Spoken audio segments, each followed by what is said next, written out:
What's up, guys, and welcome back to another episode of the Aston Villa series here on FM14. And today we got Manchester United in probably the biggest game of the season so far. Obviously, we played Arsenal during the period between last episode and this episode, and got to recap that. I got to recap a couple games. Now, before I start getting on with this episode, I recorded last episode against Sunderland. It was, wasn't it? And I won 2-1, 3-1 was it? I can't really remember off the top of my head what I exactly won by. But as soon as I finished playing it, the game crashed. And after I did the commentary, the game crashed on me, it froze, and yeah, I got the blue ring of death. So I actually saved the game a couple days, I think a couple days before that game or so, like a week, not a week before, but a few days before, because it was the international break, I believe. So it saved at some point between that. So I went back and I thought, do I really want to play this game again, live comment again, and potentially not get the win I've just earned, legit win? So I thought I'd just simulate that game, holiday it. First time I holidayed it, we did win, so we still get 3 points. You know, it's not a big deal. Just putting it out there now, just saying I did holiday that game again, because I thought I've already got the legit win. I'm not going to waste my time doing it again. So yeah, there's that. And we actually won it 5-2, which was amazing. Benteke got 5 goals, which is completely unrealistic and crazy, but whatever, I really don't care, because 3 points is 3 points, and nothing really changes. Except, instead of being 4th in the league, I think we were after the live con, we went down to 5th, so we did go down a little bit. Then Arsenal played it away against Arsenal, drew 1-1, which is a really good performance, with the goal coming from Gabby Agbon-Lahore. I'll just change this actually to the goal scorers. Yeah, Agbon-Lahore scoring in the 35th minute. Completely battered as Arsenal did. We were in counter-attack mode the whole game. I think I went with the 4-4. No, I went with the 4-5-1 still. Then we played Everton in the Cup, and we drew 2-2 and lost on penalties to them, with goals coming from Libor Kozak twice for us. And we played the 4-4-2. I want to say we played the 4-4-2 in this game. Then we played Everton again, drew 2-2 in the league. This is Benteke and Alan Hutton getting the goals for us. And to be honest, we haven't lost. I mean, we haven't lost a game in regular time this season. We haven't lost an actual game of football yet. We've lost on penalties, but penalties are just lottery. You know, you don't know what's going to happen. My luck on penalties is not great in any FM. So really, we haven't lost this year. Like, if you look at it in the sense that we've not lost the actual game of football, we've lost penalties, yes, but not, you know what I mean. We haven't actually lost, which is really encouraging, given we played Arsenal and Everton, Fulham, Norwich, Cardiff, obviously Sunderland and Walsall. A couple of decent teams, like good teams like Arsenal and Everton, and then some teams that are going to be around us this season. So it's quite good that we've not lost yet, which will change today because we're playing Manchester United. We're at home though, so we do have a chance. But in the Premier League, we are currently sitting. We're sitting in 7th. We've gone down again. Liverpool are still top.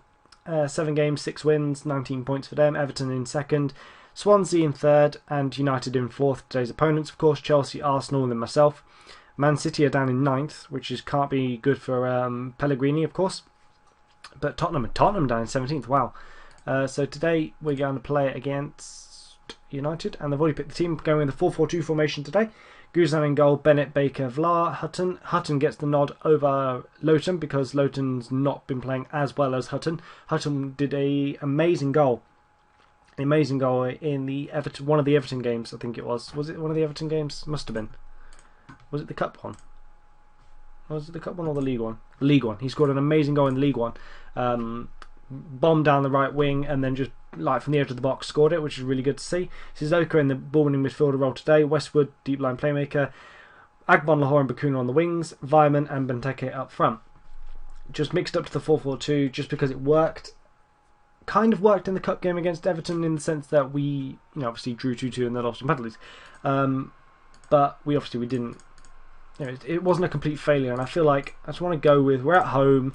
If I sit back and defend at home against United, I think it's okay defending and counter-attacking away from home, but when we're at home, I don't want to defend. I want to go for it. I want to go 2 strikers up front. Let's see if we can't, because I think if I was a big team and I was playing a weak team, I'd expect them to sit back and defend against me. So I think if they were to come at me and attack me, I wouldn't be ready for that, and that might catch me by surprise, and we might actually nick a couple goals, which is good. So I think maybe That's my logic today anyway. That's my logic. It may backfire, which it probably will do, because Man United have, of course, an incredible squad. Fellaini was obviously added in the summer window. Van Persie, Guzan makes a save though. Apparently it was a sitter. And again, we are playing in 2D game play-by-play, 3D highlights. Just double check actually, I have got it set to highlights in 3D. Yes. Now, the assistant manager, this made me laugh. The assistant manager wants me to drop Bakuna.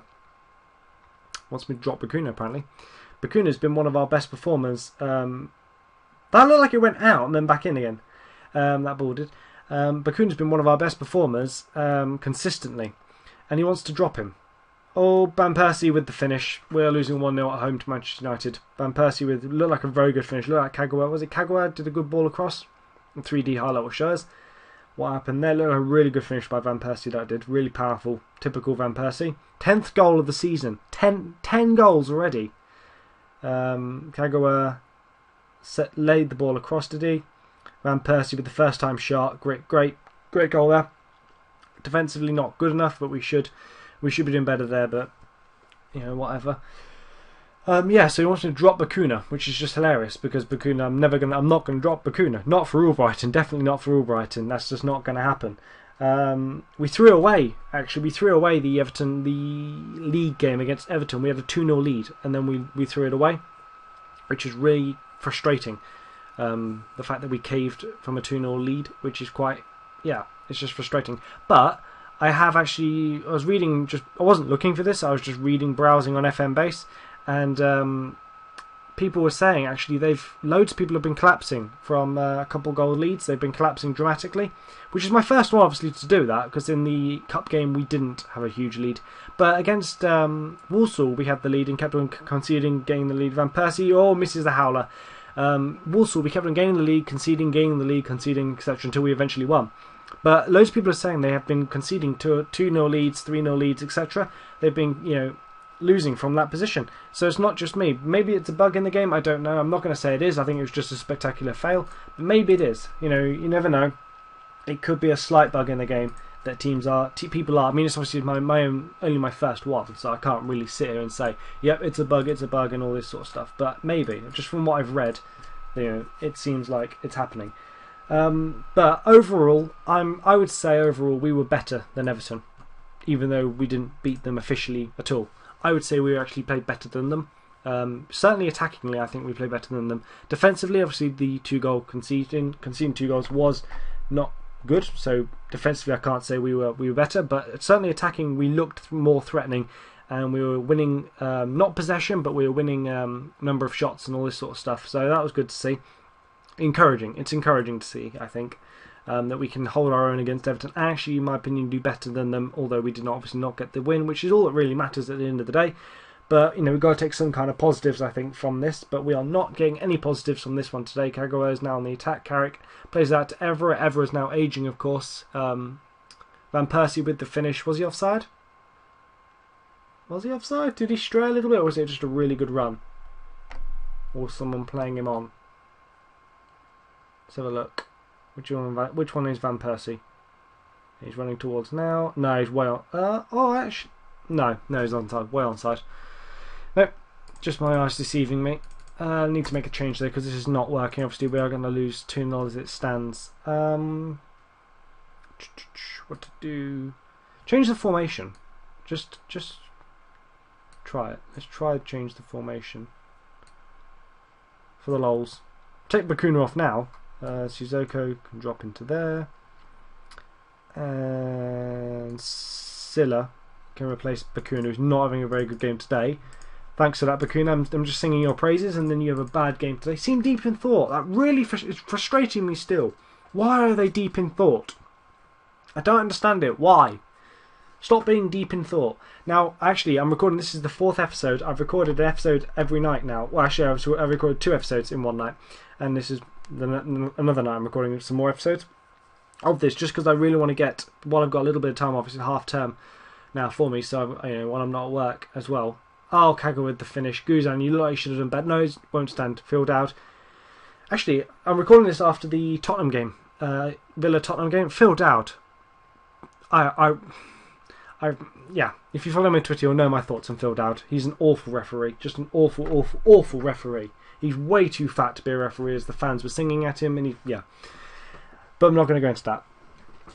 If you follow me on Twitter, you will see some of my comments. Now, you got to take some of my comments you got on Twitter. You got to take with a pinch of salt. You know, I like to throw stuff out there that I don't actually believe, and I don't. It's not actually my opinion. I just like to throw it out there. Just first thing that pops into my head before I rationally think it over.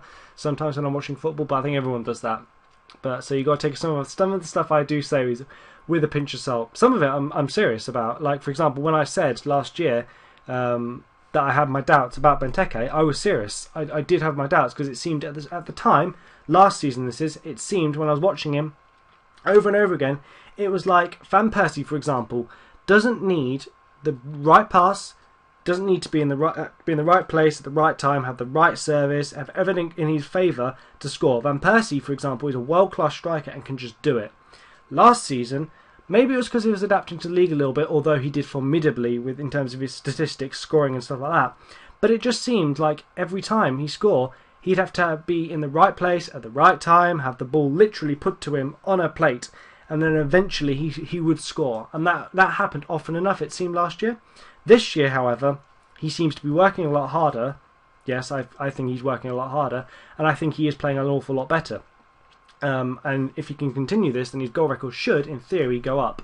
But last year I did have my doubts, and I'm pleased that he has proven my doubts wrong and got rid of them. And I think he is, turning out to be a fantastic player, and hopefully he can continue it. Although today against Tottenham, his first touch wasn't great. The pitch was obviously wet from the rain, and he has just come back from an injury, so that probably answers why that was. But I've got no doubts he will come back and be amazing again. But we did lose just now 2-0 to Manchester United. They did coast past us, that's true. So next episode, Agbonlahor is also out for, that's going to be 2 to 3 weeks because he'll have to come back from his injury as well, isn't he? Next episode will be against Swansea. So just play a couple games till the Swansea game, and I'll live com that one. We're going to be away against Swansea, who are currently sitting in second in the league, so that'll be a really difficult game for us. We are still in seventh. Just how many points behind Arsenal? 10 points. So we are 3 points behind Arsenal and 1 point above Fulham in 10th. How far are we above the relegation?